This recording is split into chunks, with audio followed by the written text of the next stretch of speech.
Today we're exposing the foot-in-the-door technique, how predators, bosses and even friends use tiny yeses to trap you in big nightmares. Watch closely, because this tactic is so subtle you've definitely fallen for it before. 1. The charitable donations scam. A well-dressed fundraiser stops you on the street with a warm smile. Hi, would you be willing to sign a petition to save endangered sea turtles? It's a harmless request, just a signature, no money. You agree. Now that you've complied, they escalate. Since you care about wildlife, would you consider a small monthly donation? Even $5 helps. You hesitate, but since you already showed support, saying no feels like backtracking. Robert Cialdini in Influence, the Psychology of Persuasion explains, once we have committed to a position or action, we are more likely to comply with requests that are consistent with that commitment. You didn't plan to donate, but the initial yes locked you in. 2. The toxic relationship slow burn. A new romantic partner asks for just a little favor, maybe borrowing your car for an hour. You agree. Then they ask to stay over just for a night. Then wait, can I move in temporarily? Each request seems reasonable alone, but together they form a prison. Soon you're financially supporting them, tolerating disrespect, and wondering how things escalated so fast. As Sun Tzu warned in The Art of War, the supreme art of war is to subdue the enemy without fighting. Manipulators don't demand, they nudge, making resistance feel like you're the unreasonable one.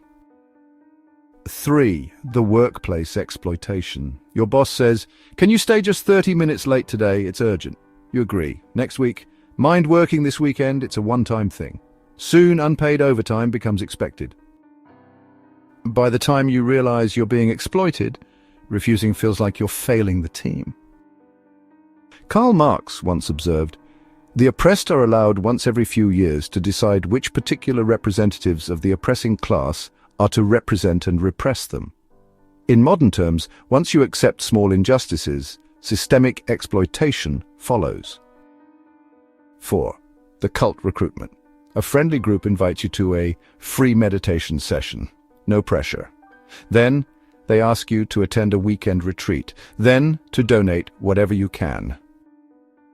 Before you know it, you're cutting ties with family, giving away savings, and fully indoctrinated. George Orwell wrote in 1984 novel, "The most effective way to destroy people is to deny and obliterate their own understanding of their history." Cults and manipulators erase your boundaries one small yes at a time. 5. The subscription bait and switch. A streaming service offers a 7-day free trial. You sign up, then they make cancelling so difficult that you give up and keep paying. What started as just trying becomes a financial drain because exiting feels harder than staying. Blaise Pascal noted, "People are generally better persuaded by the reasons which they have themselves discovered than by those which have come into the mind of others.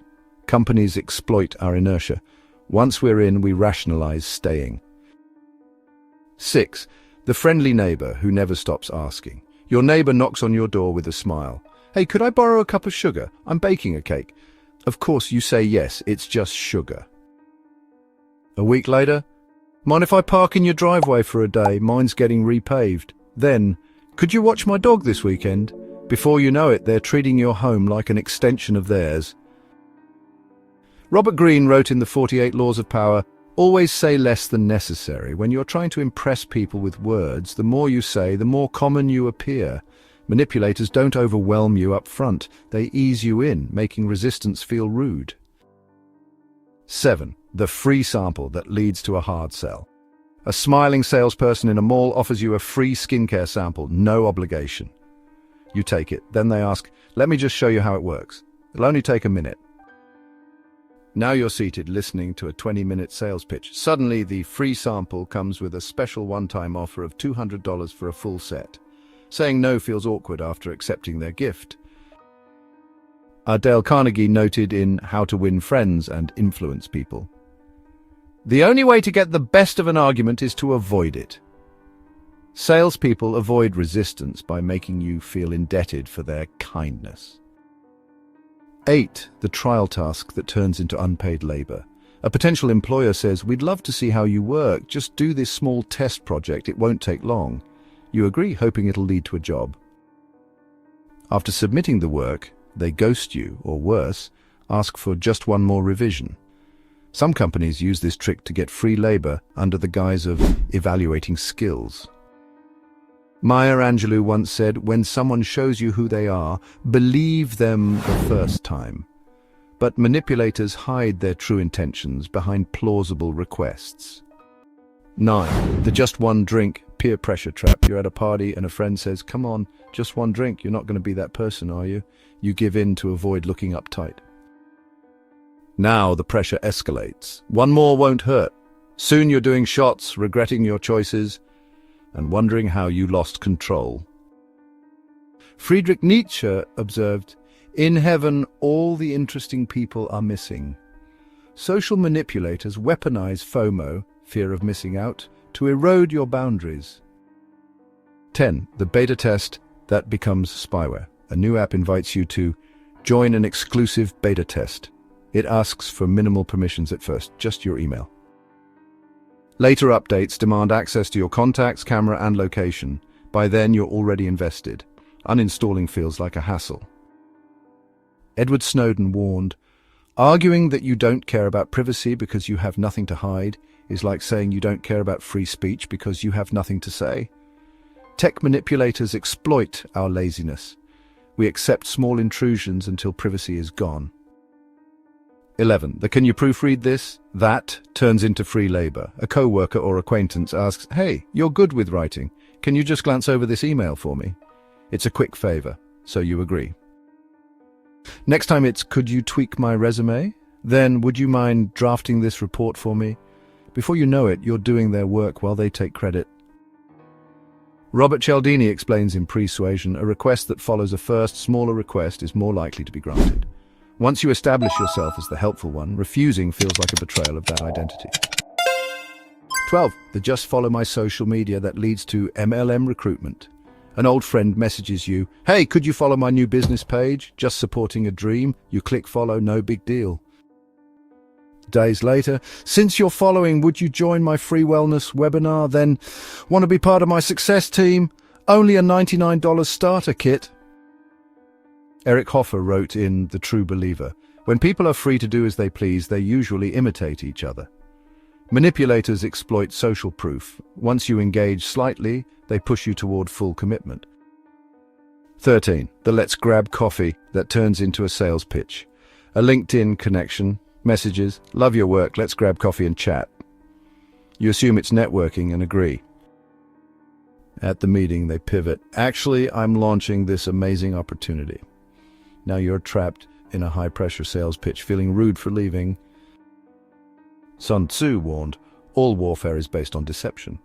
By framing the meeting as casual, they bypass your defenses, making the sales pitch harder to refuse. 14. The free consultation that locks you into a contract. A financial advisor, therapist, or contractor offers a free 30-minute consultation. You think, no harm in listening. They use the time to instill urgency. "This offer expires today," or "If you don't act now, you'll lose this chance." Now saying no feels like self-sabotage. Daniel Kahneman noted in Thinking Fast and Slow, people are loss-averse. They fear losing more than they desire gaining. Manipulators exploit this by making you feel like rejecting them means losing out.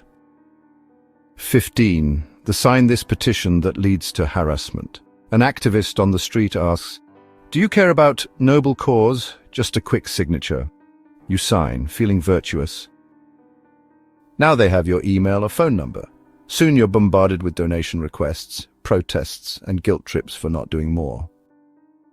Machiavelli wrote in The Prince, "It is better to be feared than loved if you cannot be both." Modern manipulators may not fear you, but they guilt you. Once you engage, they weaponize your conscience. How to defend against the FITD tactic. 1. Recognize the pattern. If small asks keep growing, it's manipulation. 2. Pre-commit to boundaries. Decide in advance what you'll say no to. 3. Embrace the power of no. As Mark Twain said, "The secret of getting ahead is getting started.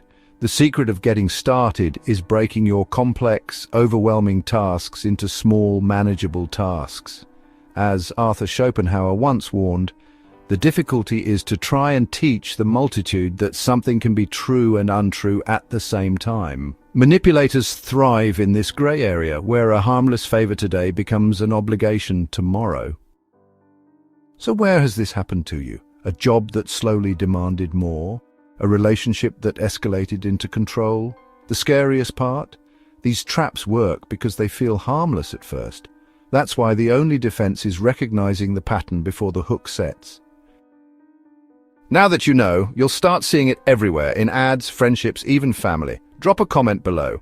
What's the most unsettling time someone used small requests to corner you?